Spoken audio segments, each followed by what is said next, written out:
नमस्कार साथियों, कैसे हैं आप सभी। स्वागत है आपका फिर से एक बार भारतीय प्राचीन इतिहास के एक और नए अध्याय में।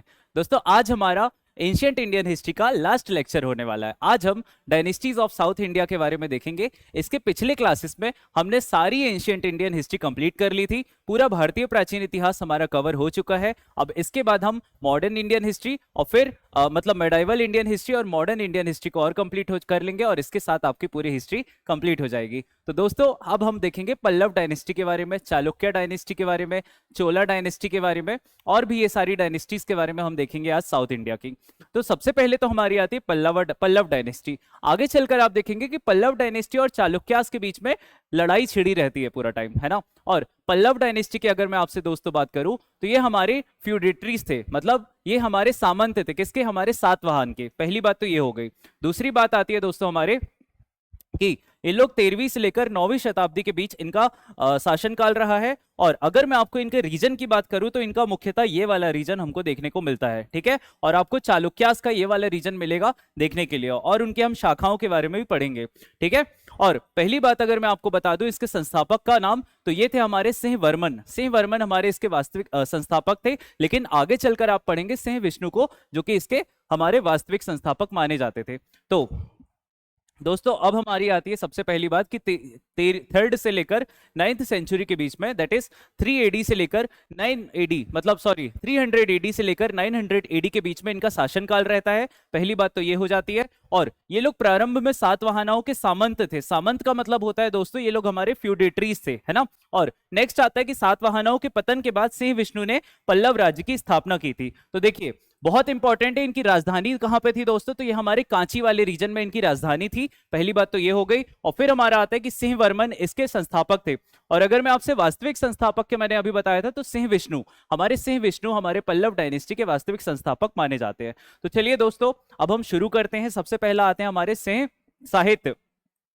हर चीज में देखिए हम स्रोत पढ़ते हैं। मैंने आपको पहले लेक्चर से लेकर पूरी एंशियंट हिस्ट्री का आधार ही होता है स्रोत, है ना। जो एंशियंट हिस्ट्री है खासकर हमारी, देखिए मॉडर्न तो अभी कुछ समय पहले की बात है, मान लीजिए 100 साल, 200 साल, 300, 400 साल, 500 साल, ठीक है, 600 साल। लेकिन ये जो हमारी एंशियंट हिस्ट्री है, प्राचीन इतिहास है भैया, ये तो 2-2 हजार 3-3 हजार साल पहले की बात हो रही है ना। तो कहां से पता चलेगा? क्या कोई आपके चाचा परदादा गए थे क्या वहां देखने? नहीं। तो आपको कैसे सोर्सेस से पता चलेगा? दो तरह के सोर्सेस। सबसे पहला कौन सा होता है? Archaeological sources. और दूसरा कौन सा होता है? Literary sources. मतलब इसका हुआ, पहला हुआ पुरातात्विक स्रोत, फिर होता है हमारा साहित्यिक स्रोत। तो अब हम देखेंगे दोस्तों साहित्यिक स्रोत, जहां से हमको पता चलता है किसके बारे में? पल्लव वंश के बारे में, पल्लव डायनेस्टी के बारे में। तो सबसे पहला आता है मेरे प्यारे साथियों हमारा मठ विलास प्रहसन। पहली बात ये आती है। और दूसरी बात हमारी आती है अवंती सुंदरी कथा। इनसे हमको पता चलता है पल्लव डायनेस्टी के पूरी जानकारी। तो अवंती सुंदरी कथा, ये चीज आपको याद रखनी है, ठीक है। चलिए, और अगला हमारा आता है भारत वेड़ना, और हमारा आता है नंदी कंबन। नेक्स्ट आता है दोस्तों, अगर मैं आपसे इसके संस्थापक की बात करूं तो वो रहते हैं हमारे महाविष्णु। मैंने अभी आपको बताया था महाविष्णु हमारे वास्तविक संस्थापक रहते हैं। और इनके बारे में एक बहुत इंपॉर्टेंट चीज है दोस्तों, जिसको आपको अपने नोट्स में डबल स्टार करके ऐड ऑन कर लेनी है, कि इनके समय पे एक महान संस्कृत कवि थे जिनका नाम था भारवी। ये नाम बहुत इंपॉर्टेंट है, आपको कॉम्पिटेटिव एग्जाम में देखने के लिए मिल जाएगा। और भारवी ने ही हमारे रचना की है कीरत अर्जुनियम की। किसकी रचना की है मेरे प्यारे साथियों? कीरत अर्जुनियम की रचना की है। तो ये चीज आपको याद रखना है, ठीक है। पहली बात तो ये हो गई। और बहुत इंपॉर्टेंट है कि इन्होंने ममलापुरम में वराह मंदिर का निर्माण करवाया था। तो ये चीज भी अगली बहुत इंपॉर्टेंट चीज आ गई। क्लियर हो गया? तो महान संस्कृत कवि हमारे कौन थे? कीरत अर्जुनीय के लेखक थे और उनके दरबार में रहा करते थे। कौन? हमारे भारवी। और इन्होंने अपनी राजधानी किसको बनाई थी मेरे प्यारे साथियों? कांचीपुरम को इन्होंने अपनी राजधानी बनाई थी। तो ये चीज भी आपको याद रखना है। क्लियर हो गया? और ये हमारा कहीं ना कहीं तमिलनाडु वाले रीजन की बात हो रही है, ठीक है। चलिए, नेक्स्ट फिर हमारा आता है, अब अगले हमारे आते महेंद्र वर्मन प्रथम। ये भी एक बहुत इंपॉर्टेंट रूलर थे हमारे पल्लव डायनेस्टी के, और ये सिंह विष्णु के पुत्र एवं उत्तराधिकारी थे। That is Mahendravarman Prathama is the son and successor of हमारा सिंह विष्णु। नेक्स्ट आता है दोस्तों हमारा पल्लव और चालुक्य। संघर्ष अब यहां से शुरू होगा, तो ये चीज भी आपको याद रखना है। महेंद्र वर्मन प्रथम की अगर मैं बात करूं तो इसके समय पे ही हमारा संघर्ष शुरू होता है, किस किस के बीच में, पल्लव और चालुक्य। मतलब यहां से कन्फ्लिक्ट वाला जो हमारा बात रहता है वो अब शुरू हो जाएगा, ठीक है। और बहुत इंपॉर्टेंट है कि इन्होंने एक संस्कृत नाटक लिखा है जिसको आप लोग को डबल स्टार बना लेना है, बहुत इंपॉर्टेंट है, मठ विलास प्रहसन, और इसी से हमको पल्लव वंश के बारे में भी जानकारी देखने को मिलती है। तो ये चीज पे बहुत इंपॉर्टेंट है। मठ विलास प्रहसन किसने लिखी? हमारे महेंद्र वर्मन प्रथम ने लिखी है। कॉम्पिटेटिव एग्जाम्स में पूछा जाता है ये सवाल, ठीक है। महेंद्र वर्मन प्रथम को देखिए कौन कौन सी उपाधियां मिली थी, तो सबसे पहले एक इंपॉर्टेंट है दोस्तों, हमारी मठ विलास की उपाधि मिली थी, सत्य संघ की उपाधि मिली थी, विचित्र चित्त की मिली थी, गुड भरा की मिली थी, और एक और इंपॉर्टेंट है चैत्यकारी। तो चैत्यकारी बहुत इंपॉर्टेंट है दोस्तों, क्योंकि इसका मतलब होता है मंदिर का निर्माता। मतलब ये काफी सारे मंदिर निर्माता, इसका मतलब होता है मतलब इन्होंने काफी सारे मंदिरों का निर्माण करवाया था, ये चीज आपको याद रखनी है।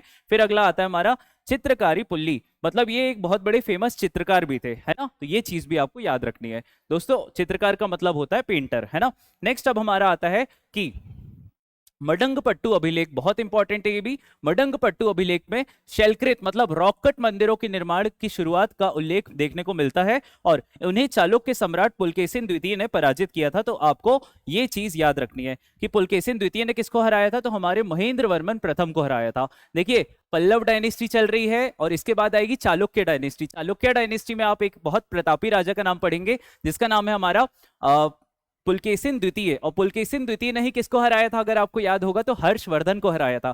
किस युद्ध में हराया था? नर्मदा के युद्ध में हराया था। नर्मदा का युद्ध कब हुआ था? तो नर्मदा का युद्ध मेरे प्यारे साथियों 618 एडी में हुआ था, याद है। ऐहोल अभिलेख हमको देखने को मिलता है, और ऐहोल अभिलेख में हमको पता चलता है कि पुलकेशिन द्वितीय ने हमारे हर्षवर्धन को हरा दिया था, और इसका वर्णन किसने लिखा था? रवि कीर्ति ने अपने ऐहोल अभिलेख में लिखा था। तो ये चीज आपको याद होगी। और उसी तरह से पुलकेशिन द्वितीय ने किसको? महेंद्र वर्मन प्रथम को भी हराया था। तो ये चीज भी दोस्तों आपको याद रखनी है। क्लियर हो गया? चलिए नेक्स्ट अब हमारा क्या आता है, अगला हमारे आते हैं नरसिंह वर्मन प्रथम। अब पिताजी का बदला तो लेना पड़ेगा ना, महेंद्र वर्मन प्रथम पिताजी थे और बेटा जी कौन हो गए? नरसिंह वर्मन प्रथम। तो अब आप देखते चलिए कि अब बदला कैसे होगा, अब कमबैक होगा, है ना। तो कुरम ताम्रपत्र के अनुसार, कुरम ताम्रपत्र अभिलेख ये इंपॉर्टेंट है, के अनुसार क्या होता है? नरसिंह वर्मन प्रथम ने मणिमंगलम के युद्ध में चालुक्य राजा पुलकेशिन द्वितीय को हरा दिया था। ये बहुत इंपॉर्टेंट है मेरे प्यारे साथियों, इसको तो डबल स्टार लगा लीजिएगा, है ना। किस युद्ध में हराया था? मणिमंगलम के युद्ध में हमारे नरसिंह वर्मन प्रथम ने पुलकेशिन द्वितीय को हरा दिया था। याद रहेगा, फिर से बोल रहा हूं, मणिमंगलम के युद्ध में हमारा जो नरसिंह वर्मन प्रथम था इसने किसको हरा दिया था? पुलकेशिन द्वितीय को हरा दिया था। तो ये चीज भी आपको याद रखनी है। क्लियर हो गया? फिर अगला क्या आता है हमारा दोस्तों, उन्होंने नगर महाबलीपुरम, महाबलीपुरम को ही हम ममल्लापुरम भी कहते हैं। क्या कहते हैं? ममल्लापुरम भी कहते हैं। उसकी स्थापना की, जो कि एक बहुत इंपॉर्टेंट बात है ना। और वहां प्रसिद्ध एकाश्मरथ मंदिर का निर्माण करवाया, that is monolithic rock temple का भी इन्होंने निर्माण करवाया था। देखिए, ही established the city of Mahabalipuram which is very important. Mahabalipuram को ही हम ममल्लापुरम भी कहते हैं, और वहां पर उन्होंने रथ टेम्पल बनवाया जो कि मोनोलिथिक था। तो ये बहुत इंपॉर्टेंट फैक्ट है, आपको नरसिंह वर्मन प्रथम से याद रखना है कि इन्होंने मोनोलिथिक रॉक टेम्पल बनवाया है ममल्लापुरम, मतलब महाबलीपुरम वाले रीजन में, विच इज इन तमिलनाडु। कहां पे है मेरे प्यारे बच्चों? ये तमिलनाडु में है, ठीक है। तो ये चीज भी आपको याद रखनी है। चलिए अगला अब हमारा क्या आता है, बादामी विजय के बाद वटापी कोंडा की उपाधि ली। तो नरसिंह वर्मन प्रथम है ना, बहुत इंपॉर्टेंट। अब एसएससी सीजीएल के 2024 के पेपर में पूछा गया था कि वटापी कोंडा की उपाधि किसने धारण की थी। तो वटापी कोंडा की उपाधि किसने धारण की थी? हमारे नरसिंह वर्मन प्रथम ने की थी। किसने की थी मेरे प्यारे बच्चों? नरसिंह वर्मन प्रथम ने वटापी कोंडा की उपाधि धारण की थी। किसने? नरसिंह वर्मन प्रथम। क्लियर हो गया? चलिए अगला हमारा आता है उपाधियां की। अगर मैं बात करूं तो मामल्ल और वटापी कोंडा की इनको उपाधियां मिली थी, ठीक है। नेक्स्ट अब हमारा आता है कि बहुत इंपॉर्टेंट है, अब एक चीनी यात्री था, मैं जिसका नाम आपसे कम से कम नहीं तो 10 बार बोल चुका हूं। भाई साहब का नाम था ह्वेनसांग। ह्वेनसांग बड़ा ही मस्त आदमी था यार। इसने एक किताब लिखी थी जिसका नाम था सू खो खी, ठीक है। और एक और हमारे थे फाहियान, फाहियान ने लिखी है फू खो खी, ठीक है। तो फाहियान आए थे चंद्रगुप्त द्वितीय के टाइम पे। पहली बात तो आपको ये याद रखना है। लेकिन अगर मैं आपसे ह्वेनसांग की बात करूं तो ह्वेनसांग हमारे किसके समय पे आए थे मैं आपको बताऊं? तो हमारे ह्वेनसांग 3 लोगों के समय पे आए थे। पहला आता है हमारा हर्षवर्धन, हर्षवर्धन के समय पे ह्वेनसांग आए थे। दूसरे आते हैं हमारे पुलकेशिन द्वितीय, पुलकेशिन द्वितीय के दरबार में आते हैं, और तीसरा हमारा रहता है नरसिंह वर्मन प्रथम। तो इन तीनों के दरबार में हमारा ह्यूएन सांग आता है। आपको याद रखना है ये चीज। ह्यूएन सांग के बारे में एक बहुत इंपॉर्टेंट फैक्ट है, जो हमारे रेलवे के एग्जाम का फेवरेट क्वेश्चन है कि हमारा यात्रियों का राजकुमार किसको कहते हैं, तो हमारे ह्यूएन सांग को कहते हैं। किसको कहते हैं मेरे प्यारे साथियों? ह्यूएन सांग को कहते हैं। ये एक चीनी यात्री था, मतलब चाइना से आया था। तो ये चीज भी आपको याद रखनी है। यात्रियों का राजकुमार किसको कहते थे? ह्यूएन सांग को कहते थे, है ना। प्रिंस ऑफ ट्रेवलर्स, ऐसी इसको उपाधि मिली हुई थी। क्लियर हो गया। नेक्स्ट आता है बच्चों हमारा ह्यूएन सांग। उनके समय में दरबार आए हुए थे उनके, और श्रीलंका के राजकुमार जिनका नाम बहुत इंपॉर्टेंट है, मान वर्मा, है ना। तो मान वर्मा ने को नरसिंह वर्मन प्रथम ने सैन्य महायान प्रदान की थी। तो ये चीज भी आपको याद रखना है, सैन्य सहायता प्रदान की थी। चलिए दोस्तों, अब पिताजी का टाइम तो ओवर हो गया। कितना जिएंगे? 10 साल, 20 साल, 30 साल, 50 साल, 60 साल, 100 साल जी लो, चलो कभी तो जाओगे ना। तो अब हमारे कौन आ गए? नरसिंह वर्मन द्वितीय आ गए। तो नरसिंह वर्मन द्वितीय की अगर मैं आपसे बात करूं तो इनको ही राजसिंह कहा जाता था। तो अब आगे चलकर आप इनका पढ़ोगे कि इनके स्टाइल, नरसिंह वर्मन द्वितीय के स्टाइल के टेम्पल्स भी आगे आपको चलकर देखने को मिलेंगे। यहां आपको एक खासियत मिलेगी पल्लव डायनेस्टी में कि जो राजा है उनके नाम के ही स्टाइल के आपको टेम्पल्स भी देखने को मिलेंगे। क्लियर हो गया। तो हमारा आता है शासनकाल 700 से लेकर 728 ईस्वी तक इनका शासनकाल रहता है। राजसिंह के नाम से इनको जाना जाता था, और इनके काल को पल्लव स्थापत्य कला का स्वर्ण काल कहा जाता है, विच इज वेरी इंपॉर्टेंट। इसका मतलब ये हुआ कि his reign marked as the golden age of Pallava architecture. तो ये बहुत इंपॉर्टेंट है मेरे प्यारे साथियों, ये चीज आपको याद रखनी है। क्लियर हो गया। फिर अगला हमारा क्या आता है कि महाबलीपुरम में शोर मंदिर का निर्माण इनने करवाया। बहुत इंपॉर्टेंट है भाई, मैं तो बता रहा हूं कि साउथ इंडिया से क्वेश्चन आते ही आते हैं, और पल्लव, चालुक्य, है ना, और चोल, ये सब इनके फेवरेट टॉपिकों में से एक है। तो इनके नाम तो आपको भूलना ही नहीं है, ठीक है। तो हमारा शोर मंदिर का निर्माण किसने करवाया? हमारे नरसिंह वर्मन द्वितीय ने करवाया। और पिताजी ने किसको हराया? नरसिंह वर्मन प्रथम ने। हमारे इनने चालुक्य के रूलर पुलकेशिन द्वितीय को इनने हराया था। तो ये चीज भी आपको याद रखनी है ना। और नेक्स्ट आता है मेरे प्यारे साथियों कि इन्होंने अपनी राजधानी किसको बनाई? कांचीपुरम को बनाई, और कांचीपुरम में इन्होंने कैलाशनाथ मंदिर का निर्माण करवाया। बहुत ज्यादा इंपॉर्टेंट है, बहुत बहुत बहुत ज्यादा इंपॉर्टेंट है ना, कि पूछा है ये सवाल। अरे ये हर एक चीज पूछी हुई है। अभी मैं प्रीवियस ईयर लिख दूं तो आप खुश हो जाएंगे, लेकिन कांचीपुरम में कैलाश नाथ का टेंपल किसने बनवाया? हमारे तो नरसिंह वर्मन द्वितीय ने बनवाया है। और शैव धर्म के संरक्षक थे, भगवान शिव को माना करते थे, भगवान शिव इनके आराध्य देवता थे, ठीक है। और अगर इनकी कुछ प्रमुख उपाधियों की हम बात करें दोस्तों, तो इनको राजसिंह, फिर अगला आता है हमारा आगम मित्र, फिर हमारा आता है शंकर भक्त। ऐसी प्रमुख कुछ उपाधियां इनको मिली हुई थी। तो ये चीज आपको याद रखनी है, तीनों बहुत इंपॉर्टेंट है। इसमें से राजसिंह तो आपको बिल्कुल याद ही रखना है। फिर अगला दोस्तों हमारे आते हैं नंदी वर्मन द्वितीय। तो नंदी वर्मन द्वितीय की अगर मैं आपसे बात करूं तो 731 से लेकर 796, मतलब बहुत लंबा शासनकाल इनका चला है। 731 से लेकर 796 एडी तक इनका शासनकाल चला है। और पल्लव मल्ल के नाम से भी इनको जाना जाता था, जो कि एक बहुत इंपॉर्टेंट है ना। पल्लव मल्ल के नाम से किसको जाना जाता था? हमारे नंदी वर्मन द्वितीय को जाना जाता था। और इनकी राजधानी भी हमारी कांचीपुरम में थी। फिर नेक्स्ट आता है कांचीपुरम में बहुत इंपॉर्टेंट एक मंदिर है जिसका नाम है वैकुंठ पेरुमल मंदिर का निर्माण इन्होंने करवाया था। और पांड्यों को पराजित कर पल्लव राज्य को सुदृढ़ किया था, मतलब उसकी स्ट्रेंथ बढ़ाई थी, है ना। और उदयेंद्रम ताम्रपत्र में इनका उल्लेख देखने को मिलता है। क्लियर हो गया बच्चों। अब हमारा आता है पल्लव का प्रशासन कैसा था, मतलब उस समय का हमारा एडमिनिस्ट्रेशन कैसा था। तो अगर मैं आपको पल्लव की प्रशासन की बात करूं तो ये जो हमारा पल्लव किंगडम था वो हमारा डिवाइडेड था कोट्टम्स में। किसमें डिवाइडेड था मेरा प्यारे साथियों? कोट्टम्स में डिवाइडेड था। और कोट्टम, और फिर अगला हमारा ये शब्द आपको याद रखना है कि कोट्टम। तो कोट्टम शब्द आपसे पूछे तो आप बता देना कि पल्लव प्रशासन हमारा कोट्टम में डिवाइडेड था, विभाजित था। और प्रत्येक कोट्टम का एक प्रशासनिक अधिकारी हुआ करता था जिसकी हम नियुक्ति किया करते थे, ठीक है। अब हम इनकी इकाइयों की बात करें तो ग्राम होता था सबसे छोटा, फिर हमारा नाडु होता था, फिर हमारा नगरम होता था, फिर हमारा मंडलम होता था। तो देखिए गांव तो आपको पता ही है सबसे छोटी यूनिट होती है ना। हमने पढ़ा था ना वैदिक काल में विश्व, ग्राम, जनपद, महाजनपद, फिर हमारे 16 महाजनपद आ गए थे। आपको याद है ना ये सारी चीजें। उसी तरह से मेरे प्यारे साथियों हमारे साउथ इंडिया में नाडु वाला कॉन्सेप्ट चलता है, ठीक है। तो नाडु हम बोलते हैं जो काफी सारे गांव होते हैं उनके समूह को हम नाडु बोलते हैं। इसका मतलब ये हुआ कि group of various villages is known as nadu, है ना। देखिए ग्रुप ऑफ विलेजेस, इसको ही हम नाडु कहते हैं, मतलब ग्रामों के समूह को ही हम क्या कहते हैं मेरे प्यारे साथियों? नाडु कहते हैं। फिर नगरम, नाडुओं को मिला लो तो अपन का नगरम बन जाएगा, है ना। और काफी सारे नगरों को मिला लो तो हमारा मंडल बन जाएगा। तो आपने तमिलनाडु का नाम कभी सोचा है कि तमिलनाडु का नाम तमिलनाडु ही क्यों पड़ा है? क्योंकि काफी छोटे छोटे गांवों को मिला लो तो वो क्या बन जाएगा, हमारा नाडु बन जाएगा, और उसको उन सबको मिला लो तो हमारा तमिलनाडु बन जाएगा। क्लियर हो गया बच्चों, है ना? तो ये नाडु शब्द आपको याद रखना है, ठीक है? यहीं से हमारा तमिलनाडु का उदय होता है। क्लियर हो गया? चलिए अगला अब हमारा आता है स्थानीय सभाएं। तो एक होती थी सभा, एक होता था उर, एक होता था नगरम। तो सभा की अगर मैं आपसे बात करूं तो ब्राह्मण भूमि धारकों की सभा होती थी। बहुत इंपॉर्टेंट है ये। इसका मतलब हुआ असेंबली ऑफ ब्राह्मण लैंड लॉर्ड्स, ठीक है, लैंड होल्डर्स। फिर हमारा आता है उर। उर वो होते थे जो गैर ब्राह्मण होते थे, मतलब नॉन ब्राह्मण्स के लिए एक सभा होती थी, वो हमारी उर होती थी, है ना, असेंबली ऑफ नॉन ब्राह्मण लैंड होल्डर्स। फिर दोस्तों अगला हमारा आता है नगरम। नगरम किन के लिए होता था? मर्चेंट्स के लिए हुआ करता था, व्यापारियों के लिए एक सभा होती थी, उसको हम नगरम कहते थे। तो ये चीज भी आपको याद रखनी है। दोस्तों अब हम देखेंगे पल्लव डायनेस्टी का आर्ट एंड आर्किटेक्चर वाला पोर्शन, बहुत इंपॉर्टेंट है। अभी तक मान लीजिए रूलर से क्वेश्चन आए या ना आए, लेकिन एक चीज लिखकर ले लो कि पल्लव डायनेस्टी के आर्ट और आर्किटेक्चर से एक क्वेश्चन आएगा, और ये चीज आपको देखने को मिल जाएगी एग्जाम हॉल में। क्लियर हो गया?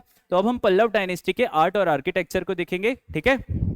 तो अब हमारा इसमें सबसे पहला आता है दोस्तों महेंद्र वर्मन शैली के मंदिर। मैंने आपको बोला था थोड़ी देर पहले कि अब यहाँ राजाओं के नाम पर शैलियां हो जाएंगी, ठीक है? तो हमारा आता है महेंद्र वर्मन शैली के मंदिर, जिसमें हमारा आता है रॉक कट टेम्पल। तो रॉक कट मतलब होता है गुफा मंदिरों के लिए फेमस था, शैलकृत गुफा मंदिरों के लिए फेमस था हमारा कौन सा? महेंद्र वर्मन शैली के मंदिर। और मंदिरों को जीवित चट्टानों को काटकर बनाया जाता था, तो ये चीज भी आपको याद रखना है। Temples were carved out of living rocks, है ना? तो ये चीज आपको देखनी है। और नेक्स्ट आता है दोस्तों, इसकी बहुत एक इंपॉर्टेंट खासियत थी हमारे महेंद्र वर्मन शैली के मंदिरों की, कि ये लोग ईंट, है ना, और क्या होता है हमारा गिट्टी, इन सब चीजों का यूज नहीं करते थे। ईंट, लकड़ी, धातु, चूने, मतलब मोटर, इन सब चीजों का प्रयोग नहीं किया करते थे। इसका मतलब ये हुआ कि ये लोग ब्रिक्स, टिम्बर, मेटल और मोटर का यूज नहीं किया करते थे। तो ये चीज भी आपको याद रखना है, बहुत इंपॉर्टेंट है ये, ठीक है? चलिए, तो ये चीज हमारी हो गई महेंद्र वर्मन शैली के मंदिर में। फिर इसके अगर मैं आपको कुछ प्रमुख उदाहरण बताऊं तो एक हमारा आता है मंडंगपट्टू का त्रिमूर्ति मंडप। देखिए, त्रिमूर्ति मंडप ऑफ मंडागापट्टू। तो मंडकपट्टू का त्रिमूर्ति मंडप एक बहुत इंपॉर्टेंट है, ये हमारा महेंद्र वर्मन शैली का है ना? फिर हमारा आता है मामंदूर, फिर हमारा आता है दलवनूर, फिर हमारा आता है तिरुचिरापल्ली। तिरुचिरापल्ली भाई, जितनी दिक्कत आपको सुनने में हो रही है उतनी शायद मुझे बोलने में भी हो रही होगी, तो आप समझ सकते हैं कि दिक्कतें हर किसी को है ना? लेकिन कोई बात नहीं, कोशिश करेंगे और पेपर निकालेंगे और लाइफ में आगे बढ़ जाएंगे। बस यही तो करना है कि यही सब मंदिर तिरुचिरापल्ली, है ना, ये सब बोलते रहना है।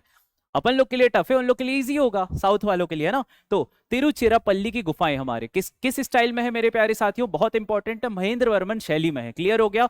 और एक मंडकपट्टू त्रिमूर्ति मंडप, ये भी इंपॉर्टेंट है। फिर मेरे प्यारे साथियों आता है हमारा नरसिंह वर्मन शैली। नरसिंह वर्मन शैली में एक चीज आपको याद रखना है कि मोनोलिथिक रॉक टेम्पल के लिए बहुत फेमस है। मोनोलिथिक मतलब होता है एकाश्म, है ना? हमारा सिंगल एक पत्थर है, बहुत बड़ा एक मान लीजिए पत्थर है, उसको काट काट के आपने एक अच्छा आकार दे दिया, अच्छा शेप दे दिया, और आपने एक बहुत प्यारा टेम्पल बना लिया। तो एकाश्म मतलब मोनोलिथिक रथ मंदिरों के लिए हमारा फेमस है। तो इसका मतलब ये हुआ it is famous for monolithic Rath temples. फिर महाबलीपुरम, महाबलीपुरम जिसको हम ममल्लपुरम बोलते हैं, इस शैली के लिए ये बहुत प्रमुख है, ये भी आपको याद रखना है। और पंचरथ आपको याद रखना है, इस शैली का सबसे प्रमुख कृति है, ठीक है? तो अगर मैं आपसे बात करूं हमारे प्रमुख रथ मंदिर की, तो सबसे इंपॉर्टेंट है हमारा धर्मराज रथ मंदिर, जो कि सबसे बड़ा है, बहुत इंपॉर्टेंट है हमारा धर्मराज रथ मंदिर। फिर हमारा आता है द्रौपदी रथ मंदिर, जो कि सबसे छोटा है ना? कौन सा मंदिर मेरे प्यारे साथियों? द्रौपदी रथ मंदिर, जो कि क्या है हमारा सबसे छोटा है। फिर अगला हमारा क्या आता है? वलयंकुंठई रथ मंदिर, बिल्कुल इंपॉर्टेंट नहीं है। नकुल, सहदेव, भीम, अर्जुन, गणेश, बिल्कुल, है ना? तो आपके काम की क्या चीजें हैं? सिर्फ दो चीजें हैं। अब देखो, नोट्स में मैं सारी चीजें जानबूझ के देता हूं, इसीलिए देता हूं कि कल कोई एग्जाम में क्वेश्चन आ जाए तो कल ये बोलने को ना रहे आपको कि सर आपने कभी पढ़ाया नहीं है, कभी उसके बारे में बोला नहीं है।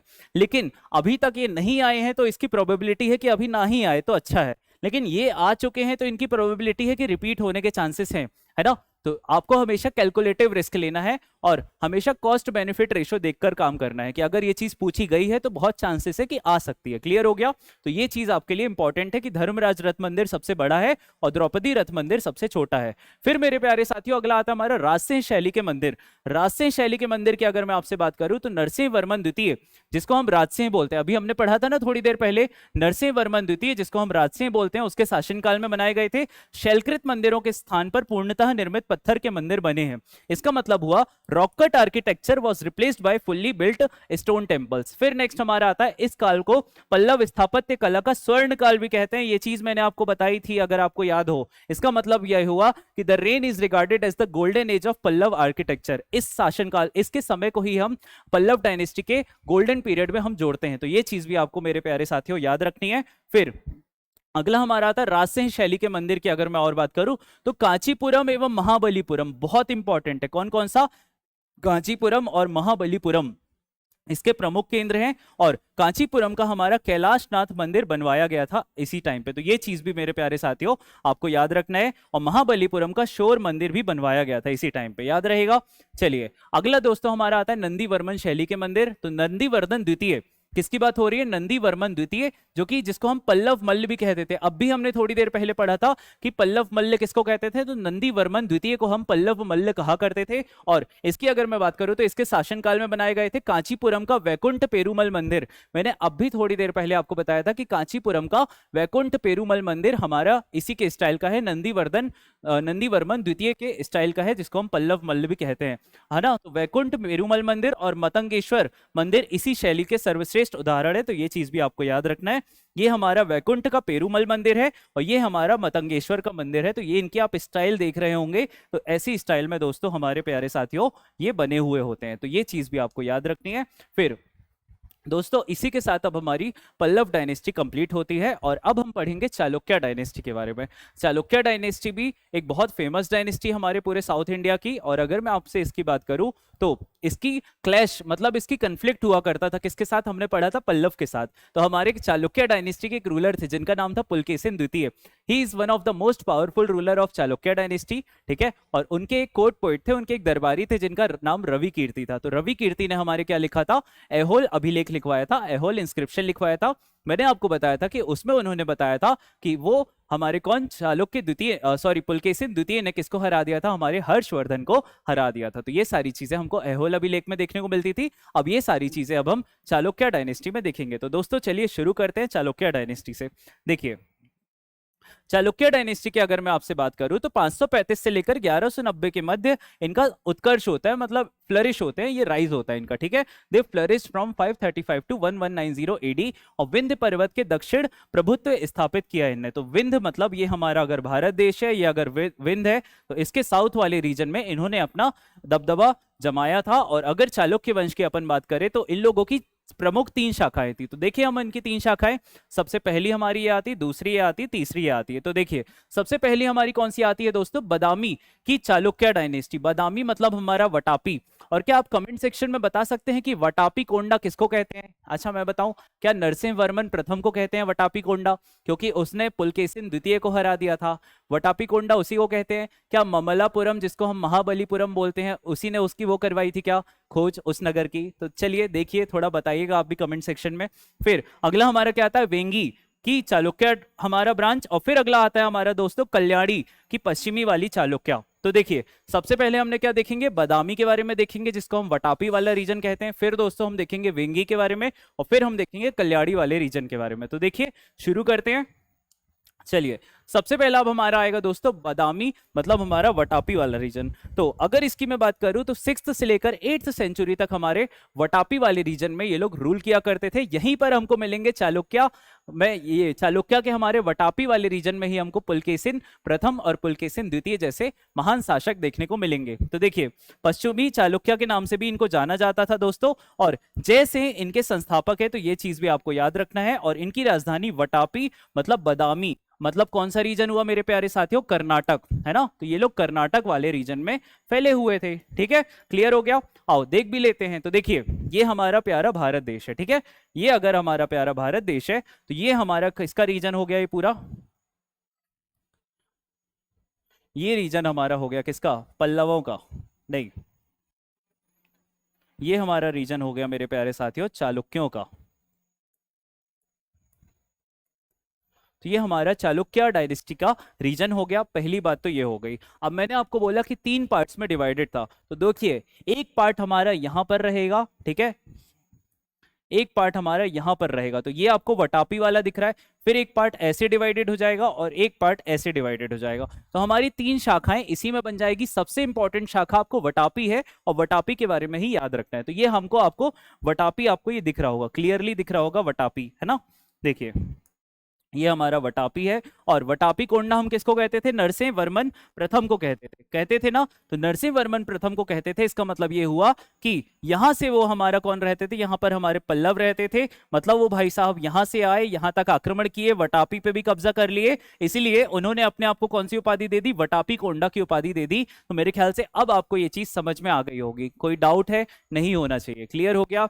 चलिए नेक्स्ट अब आता है दोस्तों, अब हमारा पुलकेशिन प्रथम। पुलकेशिन प्रथम की अगर मैं बात करूं तो वटापी वाली शाखा का, हमारे चालुक्य को वटापी वाले शाखा का वास्तविक संस्थापक हम पुलकेशिन प्रथम को ही मानकर चलते हैं। 543 से लेकर 566 तक इसका शासनकाल रहा, और वास्तविक संस्थापक है हमारा, और बदामी वटापी को इसने अपनी राजधानी बनाई थी। तो ये चीज भी आपको याद रखनी है दोस्तों। पुलकेशिन प्रथम की अगर मैं आपसे बात करूं तो पृथ्वी वल्लभ की उपाधि भाई साहब ने धारण की थी। कौन सी उपाधि? पृथ्वी वल्लभ। ये बहुत इंपॉर्टेंट है, क्लियर हो गया। तो ये चीज आपको याद रखना है, पृथ्वी वल्लभ की उपाधि इन्होंने धारण की थी। पहली चीज तो ये हो गई। और सार्वभौम सत्ता के लिए इन्होंने क्या करवाया था? अश्वमेध यज्ञ करवाया था। अश्वमेध यज्ञ तो आपको पता होगा, इसमें क्या होता है कि राजा अपने घोड़े को छोड़ देता है पूरे नगर भ्रमण के लिए, एक नगर से दूसरे नगर, दूसरे से तीसरे घोड़ा जाता है, और जहां पर उस घोड़े को रोका जाता है, इसका मतलब यह हुआ कि आपने किंग की सोवरेनिटी को क्या कर दिया?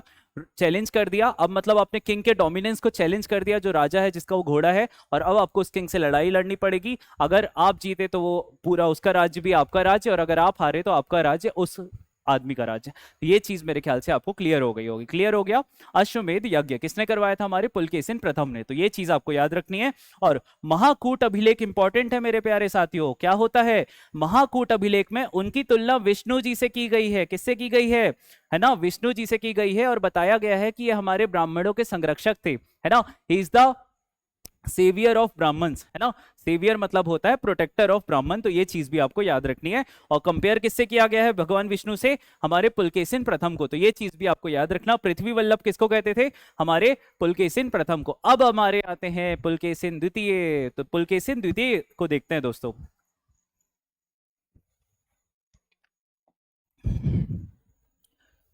देखिए पुलकेशिन द्वितीय की अगर मैं आपसे बात करूं तो हमारे पूरे क्या बोलते हैं कि चालुक्य डायनेस्टी के तीनों ब्रांचेस में ला लो आप, उन तीनों ब्रांचेस में से सबसे महानतम, सबसे पावरफुल रूलर हमारे पुलकेशिन द्वितीय ही निकल कर आते हैं। आते बहुत सारे हैं, लेकिन लोग पुलकेशिन द्वितीय को ही कंसिडर करके चलते हैं as the most powerful ruler of the Chalukya dynasty, specially of the Vatapi dynasty, Vatapi branch. तो देखिए अगर मैं आपसे इनकी बात करूं तो काफी कम शासनकाल में इन्हें काफी सारे अचीवमेंट किए। लगभग 610 से लेकर 642 एडी तक, मतलब 32 वर्ष तक इनका शासनकाल रहा है। और बदामी मतलब वटापी वाले रीजन में इनने अपना प्रभुत्व स्थापित किया और सबसे वहां के महानतम शासक बने। और नर्मदा नदी के तट पर इनने किसको हराया? हर्षवर्धन को हराया। किसको हराया मेरे प्यारे साथियों? हर्षवर्धन को हराया। और कब हराया ये चीज पूछा जाता है तो 618 एडी में इन्होंने हराया। पहली बात ये क्लियर हो गई। और पल्लव शासक नरसिंह वर्मन प्रथम से पराजित हुए। तो ये नाम आपको याद रखना है। किसका नाम? हमारे नरसिंह वर्मन प्रथम का। नरसिंह वर्मन प्रथम से भी आपको बहुत सारी चीजें याद आ सकती है कि इनके समय पे ह्यूएन सांग आया था। पहली बात, ह्यूएन सांग को ही चीन यात्रियों का क्या कहते थे? राजकुमार कहते थे।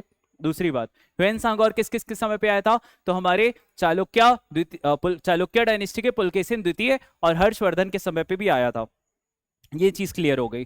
फिर हमारे ममलापुरम मतलब महाबलीपुरम नगर की स्थापना किसने की है? तो हमारे नरसिंह वर्मन प्रथम ने की है। तो ये चीज आपको क्लियर हो गई। चलिए नेक्स्ट हमारा आता है मेरे प्यारे साथियों परमेश्वर। तो परमेश्वर की उपाधि किसने धारण की थी? हमारे जल्दी बताइए।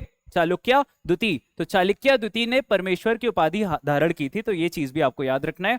चीनी यात्री कौन थे? हमारे ह्यूएन सांग। कौन थे हमारे? ह्यूएन सांग ने उनके शासनकाल में भारत की यात्रा की थी। कहां की यात्रा की थी मेरे प्यारे साथियों? भारत की यात्रा। और ऐहोल अभिलेख जो कि रवि की कीर्ति के द्वारा लिखवाया गया है उसमें इनके बारे में हमको वर्णन देखने को मिलता है। तो आइए दोस्तों एक बार हम मैप के थ्रू एक बार फिर से देख लेते हैं। तो ये हमारा चालुक्यों का रीजन है। किसका रीजन है? ये भारत देश में चालुक्यों का रीजन है। और ये नीचे किसका था? पल्लवा। तो इन दोनों के बीच में लड़ाई छिड़ी रहा करती थी, तो चालुक्य वर्सेस पल्लवा, है ना। और ये अगर हम ऊपर जाते हैं तो हम देखते थे कि पुष्यभूति का रीजन है, ये हमारे मौखरी वालों का है, ये हमारे गुप्ता के बाद वाले जो रहे, फिर ये हमारे मैत्रक वल्लभी मैत्रक वालों का रीजन रहा है हमारा, है ना।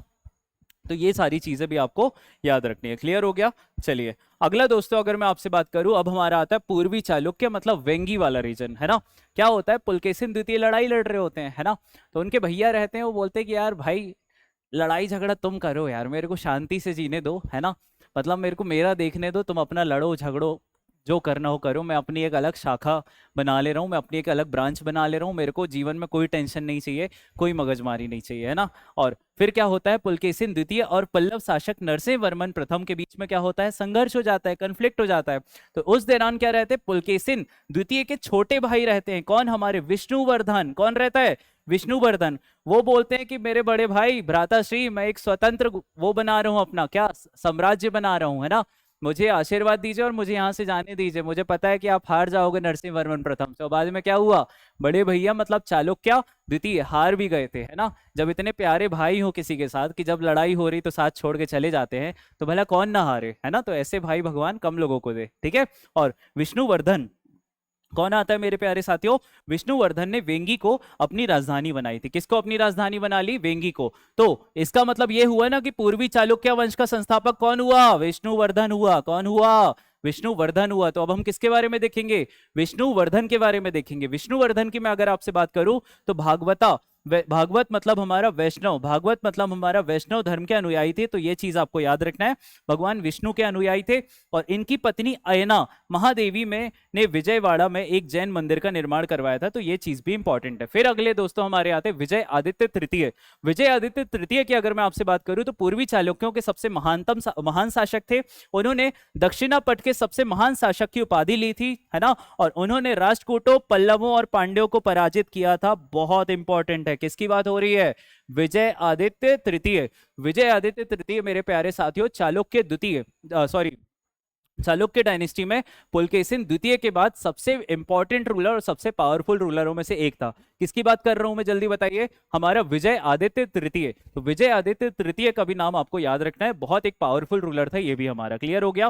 फिर अगला दोस्तों हमारा आता है कल्याणी के चालुक्य मतलब पश्चिमी चालुक्य। तो देखिए फिर इनकी बात अगर हम करें तो पश्चिमी चालुक्य के नाम से भी प्रसिद्ध थे ये लोग। और ये हमारी तीसरी शाखा आ गई है दोस्तों, है ना। और इनके संस्थापक थे हमारे तैलभ द्वितीय।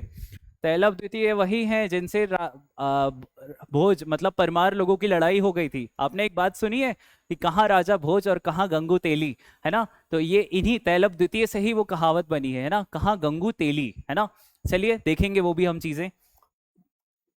अगला मेरे प्यारे साथियों आता कल्याणी के चालुक्य। तो हमारे इसके संस्थापक कौन बनते हैं? तैलभ द्वितीय इसके संस्थापक बनते हैं। कल्याणी वाले रीजन में इन्होंने अपनी राजधानी बनाई थी। और विक्रमादित्य इसके हमारे सबसे इंपॉर्टेंट रूलर आएंगे, विक्रमादित्य 6, है ना। तो इनका नाम भी आपको याद रखना है। विक्रमादित्य 6 मतलब षष्ठ का नाम आपको याद रखना है। और महत्वपूर्ण पुस्तक इस समय जो लिखी गई थी बहुत इंपॉर्टेंट है, वो है हमारी मानसोल्लास। बहुत इंपॉर्टेंट है, मानसोल्लास का नाम आपको याद रखना है। सोमेश्वर तृतीय के द्वारा लिखी गई थी। तो ये चीज भी आपको याद रखनी है। क्लियर हो गया दोस्तों? आइए अब हमारा कौन आता है? तैलभ द्वितीय आता है। तैलभ द्वितीय के मैं अगर आपसे बात करूं तो ये हमारा राष्ट्रकूटों को पराजित कर चालुक्य साम्राज्य का इसने पुनरुत्थान किया था। भाई साहब ने किनको हराया था? हमारे राष्ट्रकूटों को हराया था और हमारे चालुक्य डायनेस्टी को वापस से रीस्ट्रेंथन किया था, है ना। वापस से स्ट्रेंथ की बढ़ाया था उसकी। और कल्याणी मतलब कौन सा वाला रीजन मेरे प्यारे साथियों? कर्नाटक वाले रीजन में इसने अपनी राजधानी बनाई थी, कल्याणी में, है ना। और परमार राजा मुंज को इसने क्या किया था? पराजित किया था। किसको किया था? मुंज को इसने पराजित किया था। तो ये चीज भी याद रखना। लेकिन इससे पहले ये भी याद रख लो कि मुंज ने भी इनको पराजित किया था। शुरू में मुंज ने इनको काफी बार हराया, फिर एक बार भाई साहब कमबैक किया अपना ऐसा और इनने क्या कर दिया? मुंज को भी हरा दिया। तो ये चीज भी आपको याद रखनी है, ठीक है। फिर अगले हमारे कौन आते हैं दोस्तों? सोमेश्वर प्रथम आते हैं। मान्यखेत से राजधानी को इनने कल्याणी की ओर स्थानांतरित कर दी, है ना। और चोल राजा बहुत इंपॉर्टेंट है, ये फैक्ट आपको याद रखना है कि चोल राजा कौन? हमारे राज राज प्रथम द्वारा पराजित हुए, जिन्होंने विजयेंद्र की उपाधि धारण की थी। तो राज प्रथम का नाम आपको याद रखना है, इन्होंने ही विजयेंद्र की उपाधि धारण की थी। चोल डायनेस्टी के बारे में भी हम पढ़ेंगे। और परमार राजधानी धार नगरी पर इन्होंने आक्रमण किया था। किसने? हमारे सोमेश्वर प्रथम ने। और राजा भोज को आत्मसमर्पण करने के लिए मजबूर कर दिया था। तो सोचो यार, ये कितना पावरफुल आदमी होगा जिसने राजा भोज को, है ना, नतमस्तक होने के लिए मजबूर कर दिया था। याद हो गया? तो ये चीज भी आपको याद रखनी है। क्लियर हो गया मेरे प्यारे साथियों? किसकी बात हो रही है?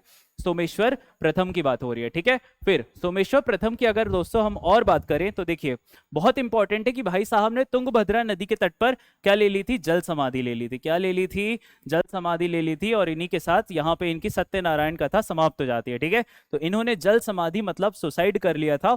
कहाँ पे? तुंगभद्रा नदी के तट पर। ये चीज आपको याद रखनी है। और चोलों द्वारा कुप्पम और कुंद संगम के युद्ध में पराजित हुए थे, तो ये हार गए थे हमारे। ठीक है, तो इनसे इनकी हार बर्दाश्त नहीं हुई थी। अब देखिए, मैंने आपको बताया था कि एक सबसे इंपॉर्टेंट रूलर आएंगे हमारे, जिनका नाम क्या आएगा दोस्तों? विक्रम आदित्य सिक्स्थ।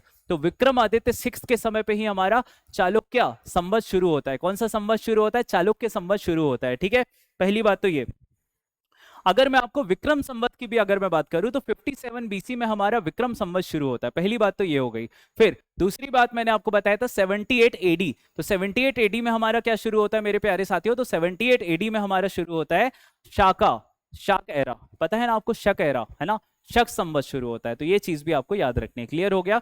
सोमेश्वर प्रथम के ये हमारे सबसे छोटे पुत्र थे। और 1076 ईस्वी में, मतलब 1076 एडी में क्या शुरू किया? चालुक्य विक्रम संवत की शुरुआत की गई। ठीक है, और विक्रमपुर की स्थापना की और विष्णु मंदिर तथा विशाल सरोवर का निर्माण करवाया। तो ये चीज भी बहुत इंपॉर्टेंट है कि विक्रमपुर की स्थापना की और विष्णु मंदिर तथा एक विशाल सरोवर का निर्माण भी इनके द्वारा करवाया गया। क्लियर हो गया? अब बहुत एक इंपॉर्टेंट आदमी आएंगे जिनका नाम है बिल्हन।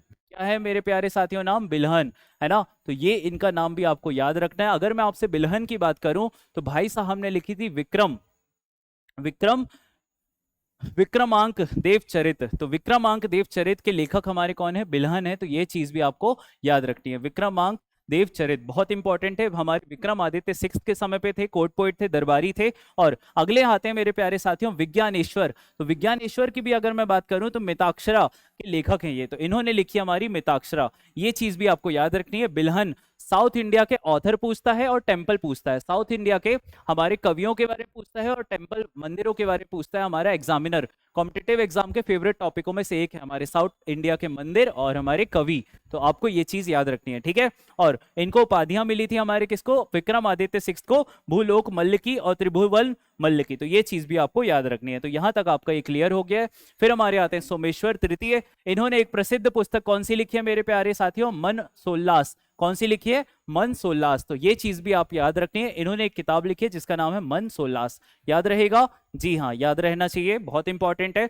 अब हमारे आते हैं सोमेश्वर चतुर्थ। तो सोमेश्वर फोर्थ, है ना, जो कि तैलप तृतीय के पुत्र रहते हैं। वो हमारे अंतिम शासक रहते हैं कल्याणी वाली चालुक्य वंश के। और इसी के साथ हमारा चालुक्य डायनेस्टी भी कहीं ना कहीं समाप्त हो जाता है। क्लियर हो गया? तो आपको पल्लव और चालुक्य डायनेस्टी में कोई डाउट नहीं होना चाहिए। बहुत अच्छे से हमने पढ़ा है साथियों। अब हमारी लास्ट डायनेस्टी आएगी चोल डायनेस्टी। कौन सी डायनेस्टी आएगी? चोल डायनेस्टी। ये लोग हमारे कहलाए जाते हैं फादर ऑफ इंडियन नेवी। वैसे तो इंडियन नेवी के फादर हम छत्रपति शिवाजी महाराज जी को ही कहते हैं, लेकिन चोल डायनेस्टी इतनी पावरफुल डायनेस्टी बन गई थी साउथ इंडिया की, इसकी इतनी स्ट्रांग नेवी बन गई थी कि एक समय इन लोगों ने हमारे म्यांमार से लेकर जो हमारा ये पूरा इंडोनेशिया वाला जो रीजन हो जाता है, फिर हमारा अंडमान और निकोबार वाला रीजन, इस तरफ हमारा लक्षद्वीप वाला, ये जो आइलैंड वगैरह आपको दिख रहे हैं ना, सिंगापुर की तरफ जब हम जाते हैं, तो ये क्या करता है, इन लोगों ने पूरा कैप्चर कर लिया था, इन्हें अपने अंडर में ले लिया था। तो चोल डायनेस्टी मेरे प्यारे साथियों बहुत पावरफुल डायनेस्टी उभर कर आई थी, और इसके बारे में आप चलिए हम देखते हैं। तो चोल डायनेस्टी की अगर मैं आपसे बात करूं तो दक्षिण भारत के सबसे शक्तिशाली राजवंश उभर कर आए थे, जैसा कि मैंने अभी आपको बताया। 850 से लेकर 1279 तक इनका शासनकाल रहा, मतलब 9th से लेकर 13th सेंचुरी तक इनका सेशन टेन्योर रहा, और शक्तिशाली नौसेना के लिए ये लोग प्रसिद्ध थे। तो देखिए, मैंने अभी आपको वही चीज बताई कि they are known for their powerful navy. तो ये चीज आपको याद रखनी है।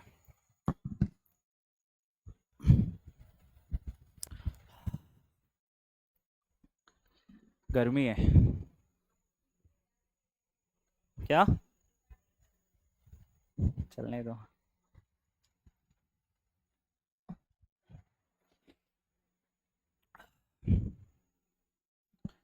जीवन भी तो जरूरी है।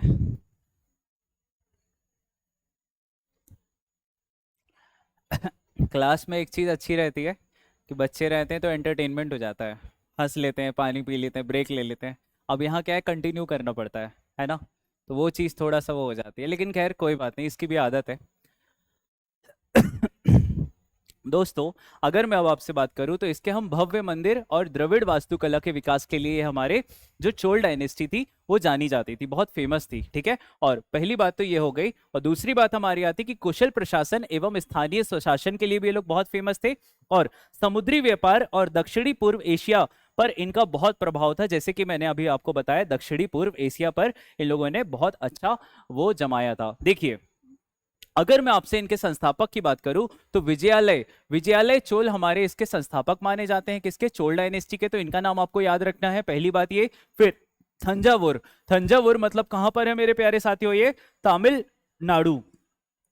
थंजावुर कहां पर है हमारे, तमिलनाडु। तो तमिलनाडु थंजावुर में इनने अपनी क्या बनाई, राजधानी बनाई। और नई राजधानी कहां पर बनाई, तो गंगईकोंडा चोलापुरम। मेरे साथ बोलोगे, हिम्मत है हिम्मत तो चलो बोलो, गंगईपुरम चोलाकुंडम। गलत बोल दिया ना मैंने भी, देखो, गंगईकोंडा चोलापुरम, गंगईकोंडा चोलापुरम में इनने क्या बना ली, अपनी नई राजधानी बना ली। जिनसे लोगों से शब्द नहीं निकल रहे बोलते, वो लोग इनको राजधानी बनाते थे अपनी। आप सोच रहे हो कितने पावरफुल थे, है ना। और महानतम शासन कौन रहे हमारे, राज प्रथम इनके महानतम शासक रहे। तो अब हमारे आते हैं विजयालय चोल। विजयालय चोल ही हमारे क्या थे मेरे प्यारे साथियों, हमारे चोल वंश के संस्थापक माने जाते थे। तो चलिए अब हम शुरू करते हैं। तो अब हमारे सबसे पहले आते हैं विजयालय चोल। तो मध्यकालीन चोल साम्राज्य के संस्थापक थे हमारे, पहली बात तो ये। और देखो मेरे प्यारे साथियों, कंफ्यूज मत होना, चोल डायनेस्टी इसके पहले भी हमने पढ़ा है, लेकिन वो संगम काल था, वो संगम एज था, जिसमें हमने पढ़ा था चोल, चेरा और पांड्या। चोल का राजधानी कहां पर था हमारा, उरयूर। उरयूर वाले रीजन में उनकी राजधानी थी, पहली बात तो ये। और आंध्र प्रदेश वाले रीजन में रहा करते थे। पुहार, कावेरीपट्टनम, ये सब आपने पढ़ा है ना, तो ये उन्हीं के समय के थे, क्लियर हो गया। फिर हमने पढ़ा था चेर, जो कि केरल वाले रीजन में रहा करते थे। और उसमें एक हमारे सेंगुटुव्वन थे, जिनको हम रेड चेर कहा करते थे। इलांगो अडिकल एक के भाई भी थे, है ना। और फिर हमारे आते पांड्या। पांड्या वालों का कैपिटल मदुरई था। और पांड्या फेमस था पल्स के लिए, पल्स मतलब मोतियों के लिए बहुत फेमस था, याद है ना, है ना। और चोल वालों का हमारा वो क्या था सिंबल, हमारा सिंह, मतलब हमारा टाइगर उनका सिंबल था। तो ये चीज भी दोस्तों आपको याद रखनी है, ठीक है। चलिए, लगभग 850 ईस्वी में चोल साम्राज्य की स्थापना की किसने, हमारे राज विजयालय चोल ने, ठीक है। फिर अगला हमारा क्या आता है दोस्तों, कि थंजावुर पर अधिकार किया और उसको अपनी राजधानी बनाई। और मैंने अभी आपको बताया कि थंजावुर कहां पर है, तो ये हमारे तमिलनाडु वाले रीजन में है। फिर देवी कौन हमारी आती है दोस्तों, देवी निशुंभसुद्धिनी। निशुंभसुद्धिनी का मंदिर इन्होंने बनवाया था। तो ये चीज भी आपको याद रखनी है, कहां पर, हमारे तमिलनाडु वाले रीजन में ही बनवाया था। फिर अगले हमारे आते हैं आदित्य प्रथम। आदित्य प्रथम हमारे विजयालय चोल के हमारे पुत्र एवं उत्तराधिकारी थे। तो इनका नाम भी आपको याद रखना है। और अगला अगर मैं आपसे बात करूं तो पल्लव वंश के राजा हमारे कौन, अपराजित वर्मन को इनने पराजित कर तोंडई मंडलम, है ना, तोंडई मंडलम पर क्या कर लिया, अधिकार कर लिया। और तोंडई मंडलम भी मेरे प्यारे साथियों कहां पर है, ये हमारे तमिलनाडु वाले रीजन में है। तो ये चीज भी आपको याद रखनी है। हमने बात की आदित्य प्रथम की। आदित्य प्रथम हमारे विजयालय चोल के पुत्र एवं उत्तराधिकारी थे। और पल्लव वंश के राजा अपराजित वर्मन को इनने क्या किया था, पराजित किया था। तो ये चीज भी आपको याद रखनी है। और तोंडई मंडलम पर इन्होंने अपना अधिकार किया था। फिर हमारे आते हैं परांतक प्रथम। इनने पांड्य वंश को पराजित कर दिया था और मदुरई पर अपना अधिकार कर लिया था। और हमारे कॉम्पिटेटिव एग्जाम में, मतलब रेलवे के एनटीपीसी में पूछा गया है कि हमारा मतलब मदुरई कोंडा, है ना, तो मदुरई कोंडा किसको कहा जाता है, तो मदुरई कोंडा हमारे कहा जाता है, जल्दी बोलिए, परांतक प्रथम को हमारा मदुरई कोंडा कहा जाता है। तो ये चीज आपको याद रखनी है दोस्तों। अब हमारा आता है कि 949 ईस्वी में, मतलब 949 एडी में एक बहुत इंपॉर्टेंट बैटल होता है, जिसको हम बोलते हैं बैटल ऑफ तक्कोलम। ये बहुत इंपॉर्टेंट एक बैटल है हमारा, जिसको हम बोलते हैं बैटल ऑफ तक्कोलम, है ना। तो इसका नाम आपको याद रखना है। बैटल ऑफ तक्कोलम की अगर मैं आपसे बात करूं तो ये राष्ट्रकूट डायनेस्टी के राजा कृष्ण तृतीय से पराजित हुए थे, जिससे चोल शक्ति को बड़ा आघात पहुंचा था। यहां से चोल शक्ति थोड़ा सा लूज हुई थी, थोड़ा सा, मतलब उसका जो ऑरा रहता है वो थोड़ा सा ऑरा माइनस में चला गया था, ठीक है। तो 949 एडी में बैटल ऑफ टक्कोलम हुआ था। कौन सा हुआ था? बैटल ऑफ टक्कोलम हुआ था। राष्ट्रकूट डायनेस्टी के राजा कौन? हमारे कृष्ण तृतीय ने किसको हरा दिया था? हमारे चोल डायनेस्टी के रूलर्स को हरा दिया था। और चोल डायनेस्टी के रूलर कौन थे? हमारे परांतक प्रथम को हरा दिया था। तो ये चीज आपको याद रखना है। फिर अब दोस्तों अब हमारा सबसे इंपॉर्टेंट आएगा कि परांतक द्वितीय, तो इनको ही सुंदर चोल भी कहा जाता था। क्या कहते थे? परांतक द्वितीय को हम सुंदर चोल कहा करते थे। बहुत प्यारे दिखते थे, ऐसा मैं नहीं बोल रहा, ऐसा किताबों में लिखा हुआ है, ठीक है। और पांड्य शासक कौन? हमारे वीर पांड्य को सेवुर के युद्ध में इन्होंने पराजित किया था और मदुरई कोंडा की उपाधि इन्होंने भी धारण की थी। तो ये चीज आपको याद रखना है। फिर अगला हमारा आता है दोस्तों राजराज चोला प्रथम। सबसे पावरफुल रूलर, सबसे most powerful ruler of the Chola dynasty. किसकी बात करेंगे अब हम दोस्तों? राजराज चोल प्रथम की हम बात करेंगे। तो देखिए शुरू करते हैं। मैं अगर आपसे इनकी बात करूं तो ये हमारे चोल वंश के सबसे महानतम शासक थे। ही is the greatest ruler of Chola dynasty. और राजराज प्रथम को चोल साम्राज्य का वास्तविक संस्थापक माना जाता है। देखो इसके पहले इतने रूलर आए थे, किसी को हम नहीं बोल रहे थे, है ना। लेकिन वास्तविक संस्थापक हम किसको कहते हैं? हमारे राजराज प्रथम को कहते हैं। और विजयालय हमारा संस्थापक माना जाता है किसका? चोल डायनेस्टी का। तो ये चीज भी आपको याद रखनी है। क्लियर हो गया। और इन्होंने अपने समकालीन चालुक्य, चेर, गंग और पांड्य वंश के राजाओं को पराजित किया था। अब आप समझ लो कितने पावरफुल होंगे। इनके किस किस को हराया था? इनने चालुक्यास को हराया था, इनने चेरा को हराया था, इनने गंगा और इनने पांड्यास को हराया था। तो ये चीज भी आपको मेरे प्यारे साथियों याद रखनी है। क्लियर हो गया। अब हमारी आती है उपाधियां। तो एक बहुत इंपॉर्टेंट उपाधि है जो कि है चोल मार्तंड। आपको ये वाली उपाधि ही याद रखनी है। कौन सी? चोल मार्तंड।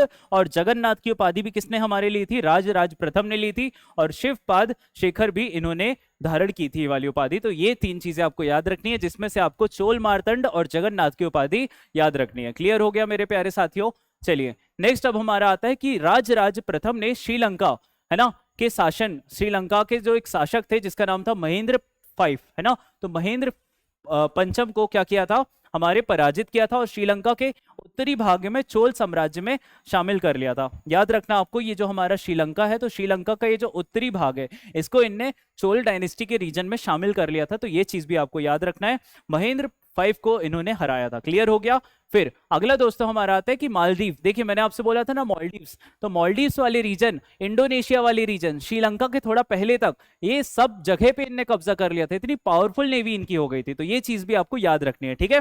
तो मालदीव पर विजय प्राप्त कर इनने चोल साम्राज्य को अपने में मिला लिया था। तो ये चीज भी आपको याद रखना है। मालदीव्स का नाम आपको याद होना चाहिए। क्लियर हो गया मेरे प्यारे साथियों। फिर हमारा आता है कंबोडिया के शासक। अब ये देखो कहां तक पहुंच गए भैया। कंबोडिया के शासक कौन थे? सूर्यवर्मन के साथ इनने मैत्रीपूर्ण संबंध स्थापित किए। और हमारे आते हैं श्रीमार विजय कोट्टा वर्मन को नागपट्टिनम, है ना, मतलब तमिलनाडु में चूड़ामणि बौद्ध विहार का निर्माण की अनुमति दी थी। तो ये चीज भी आपको याद रखनी है। क्लियर हो गया मेरे प्यारे साथियों। फिर अगला हमारा आता है कि उन्होंने तंजावुर में भागवत मतलब भगवान शिव को समर्पित राजराजेश्वर मंदिर, बहुत इंपॉर्टेंट है, जिसको हम बृहदेश्वर मंदिर भी कहते हैं। कौन सा?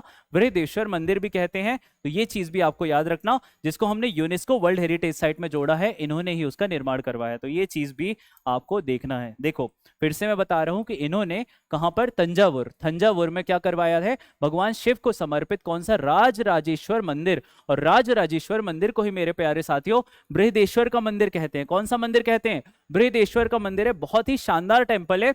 इसकी एक खासियत है कि ये थोड़ा सा टिल्टेड है ना, कुछ एंगल में ये टिल्टेड है। तो इसका ये चीज भी आपको याद रखना है, इसका झुकाव है ना। तो ये चीज आपको किससे याद रखना है? हमारे राजराज प्रथम से याद रखना है कि इन्होंने ही तंजावुर में हमारा राजराजेश्वर टेम्पल मतलब बृहदेश्वर मंदिर को निर्माण करवाया था, which is now in UNESCO world heritage site. Clear हो गया। चलिए अगले हमारे आते हैं दोस्तों राजेंद्र प्रथम। तो राजेंद्र प्रथम का अब हम देखते हैं। चलिए शुरू करते हैं। राजेंद्र प्रथम की अगर मैं बात करूं तो कावेरी से लेकर गंगा तक इन्होंने अपना स्थापत्य जमा लिया था। क्लियर हो गया। और श्रीलंका को इनने पूरी तरह, इनके पिताजी ने तो कुछ कसर छोड़ दी थी कि अभी श्रीलंका को ऊपर वाला भाग बस अपने पास रखा था, लेकिन भाई साहब ने श्रीलंका को पूरा अपने कब्जे में ले लिया। क्लियर हो गया। फिर चोल नौसेना को क्षेत्र की सबसे मजबूत बनाया और स्थानीय स्वशासन को इनने बढ़ावा दिया। क्लियर हो गया। फिर उपाधियों की अगर हम बात करें तो इनको पंडित चोल कहा जाता था, गंगईकोंड चोल कहा जाता था और उत्तम चोल भी कहा जाता था। और ये बहुत इंपॉर्टेंट है कि इनको उत्तम चोल के नाम से जाना जाता था। क्लियर हो गया मेरे प्यारे साथियों। फिर अगला हमारा आता है कि उत्तर भारत में प्रसिद्ध गंगा अभियान का नेतृत्व किया। किसका? गंगा अभियान का नेतृत्व किया। इसका मतलब यही हुआ कि हमारी कावेरी नदी से लेकर ऊपर गंगा नदी तक पूरा इन भाई साहब ने कब्जा कर लिया था। अब सोचो कितने पावरफुल रूलर होंगे उस समय के, लेकिन कुछ ही समय कब्जा रहा, फिर वापस से शून्य बटे सन्नाटा हो गया। क्लियर हो गया। और पाल वंश के शासक महिपाल प्रथम को भी हरा दिया था। पाल वंश हमारा कहां रहता था बच्चों? बंगाल और बिहार वाले रीजन में रहता था कि नहीं रहता था? हमने पढ़ा है ना। अरे हमने ट्राइपार्टाइट स्ट्रगल पढ़ा है ना। ट्राइपार्टाइट स्ट्रगल किसके इसके बीच में होता था?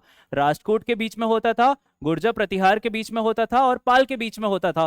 तो हमारा ट्राइपार्टाइट स्ट्रगल इन तीनों के बीच में होता था। तो इनमें से हमारे जो पाल थे यहाँ वाले रीजन में रहा करते थे गंगा जी के पास। तो इसने गंगा अभियान के दौरान किसको? पाल डायनेस्टी के रूलर्स को हरा दिया था। तो ये चीज आपको याद रखना है। और उसमें कौन था? हमारा महिपाल प्रथम था, है ना। और चोल साम्राज्य का इसने विस्तार किया कहां तक? गंगा नदी तक। ये भी बहुत इंपॉर्टेंट है, याद रखना। और गंगईकोंड चोल की इसने उपाधि धारण की थी। तो ये चीज बहुत इंपॉर्टेंट है कि गंगईकोंड चोल भी इसको कहा जाता था। ये चीज आपको याद होनी चाहिए। क्लियर हो गया बच्चों। फिर हमारे आते हैं राजाधिराज प्रथम। तो राजेंद्र प्रथम के बाद हमारे युवराज राजाधिराज प्रथम आते हैं।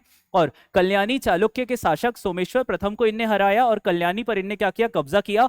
बाद में कोप्पम के युद्ध में सोमेश्वर प्रथम से लड़ते हुए इनकी मृत्यु हो गई। तो ये टर्निंग पॉइंट साबित होगा, है ना।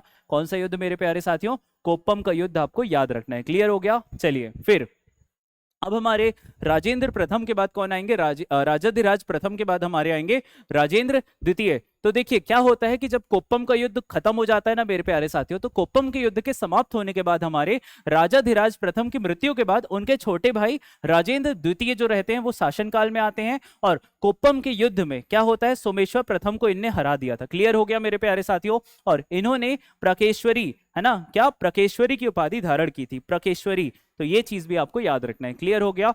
चलिए नेक्स्ट अब हमारा आता है दोस्तों, इसी के साथ अब हमारा चोल डायनेस्टी का भी पूरा एक खत्म होता है।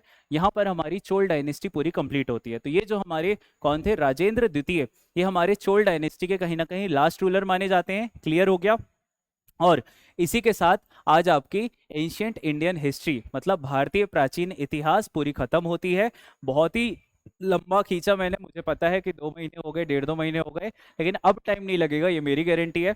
अब यहाँ से हम मेडाइवल और क्या बोलते हैं मॉडर्न हिस्ट्री को बराबर स्पीड के साथ अब हम कवर करेंगे दोस्तों। इसी के साथ अब हम अगले मेडाइवल वाले सेशन में बहुत ही जल्द मिलेंगे। Thank you so much. जय हिंद, जय भारत। इस वाले लेक्चर को आप पूरा देखिएगा, बहुत इंपॉर्टेंट है ये, एग्जाम्स में आता है। मैंने पहले ही बोला है टफ है, लेकिन 1 बार 2 बार 3 बार रिवीजन करोगे तो आपको बनने लगेंगी चीजें। कोशिश करिए कि आपसे बनने ही लगे और कोशिश करना कि आप हैंड रिटन नोट्स अपने खुद के बनाइएगा। क्लियर हो गया।